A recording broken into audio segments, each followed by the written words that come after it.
Welcome to online banking. நான் உங்கள் சுரேஷ். இன்றைக்கி எஸ்பிஐ வாட்ஸ்அப் பேங்கிங் சர்வீஸை வந்து எப்படி யூஸ் பண்ணி லாஸ்ட்டு 6 மந்த் ஸ்டேட்மெண்ட் நம்ம வந்து கலெக்ட் பண்ணுறது அப்படின்றதான் பார்க்க போகிறோம். ஸோ வீடியோவை ஸ்கிப் பண்ணாமல் ஃபுல்லாக பாருங்கள்.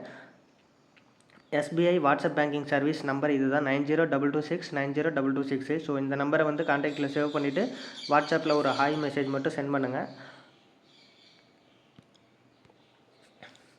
சென்ட் பண்ணினீங்க அப்படின்னா உங்களுக்கு என்ன சர்வீஸ் வேணும்னு சொல்லி கேட்குறாங்க. நீங்கள் வந்து பேலன்ஸ் செக் பண்ணணும் அப்படின்னா கெட் பேலன்ஸ் கிளிக் பண்ணிக்கிங்க. கெட் மினி ஸ்டேட்மெண்ட்னா லாஸ்ட்டு ஒரு 5 ட்ரான்சாக்ஷன் வந்து உங்களுக்கு வந்து சென்ட் பண்ணுவாங்க. உங்களுக்கு வந்து லாஸ்ட்டு 5 ட்ரான்சாக்ஷன் வேணும் அப்படின்னாலும் நீங்கள் வந்து செக் பண்ணி வாங்கிக்கலாம். இல்லை எனக்கு லாஸ்ட்டு 6 மந்த் ஸ்டேட்மெண்ட் வேணும் அப்படின்னா அதர் சர்வீசஸ் வந்து கிளிக் பண்ணுங்கள். இதில் வந்து பார்த்திங்கன்னா ஃபஸ்ட் ஆப்ஷனே ஸ்டேட்மெண்ட் சர்வீசஸ் அப்படின்னு சொல்லியிருக்கும். அதை கிளிக் பண்ணிவிட்டு சென்ட் கொடுத்துருங்க. இப்போ பார்த்தீங்கன்னா அக்கௌண்ட் ஸ்டேட்மெண்ட்டு இன்ட்ரெஸ்ட் சர்டிஃபிகேட்டு. இப்போ நம்ம வந்து அக்கௌண்ட் ஸ்டேட்மெண்ட் தான் வேணும். ஸோ அதனால் ஃபஸ்ட் ஆப்ஷன் வந்து கிளிக் பண்ணிக்கலாம், அக்கௌண்ட் ஸ்டேட்மெண்ட். இதில் பார்த்தீங்கன்னா registered account, deposit account, loan அக்கௌண்ட்டுன்னு இருக்குது. நீங்கள் வந்து சேவிங்ஸ் அக்கௌண்ட் வச்சுருக்கீங்க அப்படின்னா சேவிங்ஸ் அக்கௌண்ட்டோடைய ஸ்டேட்மெண்ட் பார்க்கணும் அப்படின்னா ரெஜிஸ்டர்ட் அக்கௌண்ட்டை கிளிக் பண்ணுங்கள்.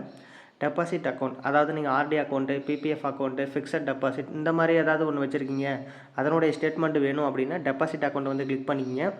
இல்லை நீங்கள் ஏதாவது லோன் வாங்கியிருக்கீங்க, gold loan, personal loan, car loan இந்த மாதிரி ஏதாவது ஒன்று வாங்கியிருக்கீங்க அப்படின்னா ஹோம் லோன் இந்த மாதிரி வாங்கியிருக்கீங்கன்னா அதனுடைய ஸ்டேட்மெண்ட் பார்க்கணும்னா லோன் அக்கௌண்ட் அதை வந்து கிளிக் பண்ணிக்கிங்க.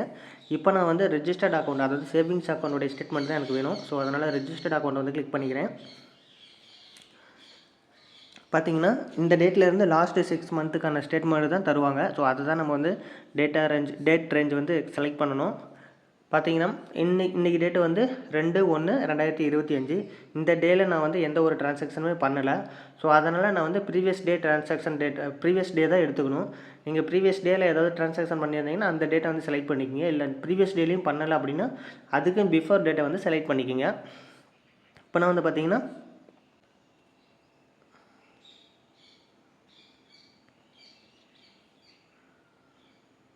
ஓகே லாஸ்ட்டு 6 மந்த், அதாவது பார்த்திங்கன்னா இன்றைக்கி வந்து 1வது மாதம் ஸ்டார்ட் ஆனதுனால அது 7வது மாதம் வந்து எடுத்துக்கல. இப்போ நான் வந்து பார்த்திங்கன்னா 01/08/2024.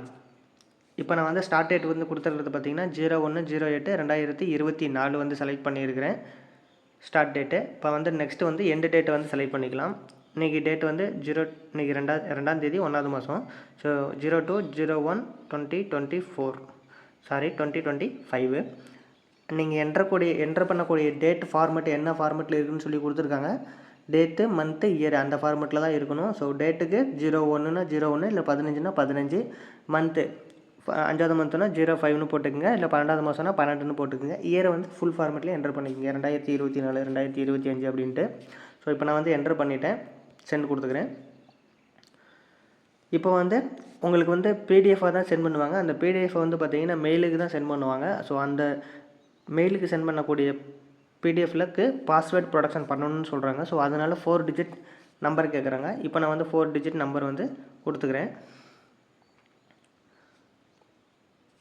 ஒரே சீரீஸில் கொடுக்கக்கூடாது, ஆல்டர்னேட்டிவ் சீரீஸில் தான் கொடுக்கணும். ஸோ அதை தான் நான் கொடுத்துருக்கேன். பார்த்தீங்கன்னா dear customer, your request successfully processed, it will be delivered on mail address. அந்த மெயில் அட்ரஸ் வந்து கொடுத்துருக்காங்க. ஸோ அந்த மெயில் அட்ரஸுக்கு தான் பிடிஎஃப் டாக்குமெண்ட் வந்து சென்ட் பண்ணியிருக்கிறதா சொல்கிறாங்க. ஸோ நீங்கள் பேங்க்கில் எந்த மெயில் ஐடி லிங்க் பண்ணி வச்சுருக்கீங்களோ அந்த மெயிலுக்கு தான் சென்ட் பண்ணுவாங்க. ஸோ இந்த வீடியோ பிடிச்சிருந்தால் லைக் பண்ணுங்கள், ஷேர் பண்ணுங்கள். இப்போ நான் வந்து பிடிஎஃப் ரிசீவ் ஆனதை நான் உங்களுக்கு வந்து ஷோ பண்ணி காட்டிடுறேன். பார்த்தீங்கன்னா எஸ்பிஐ வாட்ஸ்அப் பேங்கிங் சர்வீஸ்லேருந்து எனக்கு ஒரு பிடிஎஃப் வந்து சென்ட் பண்ணியிருக்காங்க. டைம் பார்த்தீங்கன்னா 8:39. பார்த்தீங்கன்னா எனக்கு மெயில் வந்த டைமும் 8:39 AM. டேட்டும் பார்த்துங்க 2 January 2025. ஸோ அந்த வீடியோ பிடிச்சிருந்தோன்னு நினைக்கிறேன். இந்த மாதிரி தான் நம்ம வந்து வாட்ஸ்அப் பேங்கிங் சர்வீஸில் வந்து ஸ்டேட்மெண்ட் வந்து கலெக்ட் பண்ணணும். ஸோ இந்த வீடியோ பிடிச்சிருந்தால் லைக் பண்ணுங்கள், ஷேர் பண்ணுங்கள். மேலே எதுவும் டவுட்ஸ்னால் கமெண்ட் செக்ஷனில் சொல்லுங்கள் நண்பா. மீண்டும் நல்லதொரு வீடியோவில் நாளை சந்திப்போம். இது வரைக்கும் நம்ம சேனலை வந்து சப்ஸ்கிரைப் பண்ணலாம், சப்ஸ்கிரைப் பண்ணி சப்போர்ட் பண்ணுங்கள். வீடியோ பிடிச்சிருந்தால் ஒரு லைக் கொடுத்துருங்க.